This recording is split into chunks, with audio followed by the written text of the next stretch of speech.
Let's go ahead and bring in Martha Miller. She's an analyst with the National Security Institute and special assistant to former President George W. Bush. Martha, thanks for being here. Thanks for having me. All right, so we're talking again about a possible deal for imprisoned journalist Evan Gershkovich. What do you think of this? Well, it comes at an interesting time. I mean, obviously, Putin is in a weakened position right now after the Prigozhin Wagner rebellion. So, it could be that this is coming up because of that. I think we're getting into some pretty dangerous precedent-setting territory. Too many Americans are being detained on a consistent basis in Russia, and it's a pattern that does concern me.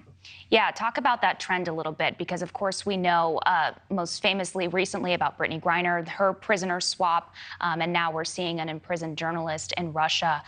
Do you think this is sort of setting a dangerous precedent in dealing with Russia?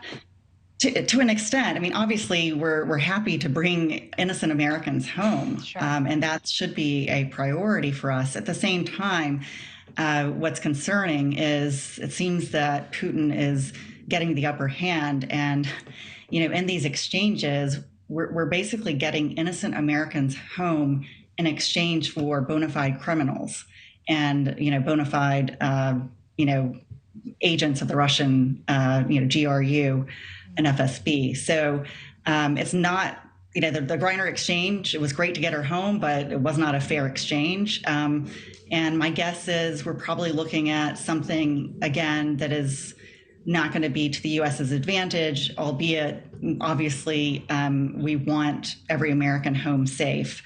And Gershkovich, of course, is not only wrongfully detained, but certainly symbolic of the freedom of the press, which is certainly one of our most treasured rights here in the United States. Do you think it puts a target, so to speak, on Americans if they head to Russia? Well, I won't be going to Russia anytime soon, and I certainly would discourage folks from going. As much as I think we need to get the solid news from within Russia, I couldn't recommend that to a friend to go. But yes, unfortunately, this has become a place that is not safe for Americans. Gives you pause for sure. Putin also hoping to strengthen Russia's ties with China. We know he met yesterday with China's president and also India's prime minister. Do you know anything about what might have come out of that summit?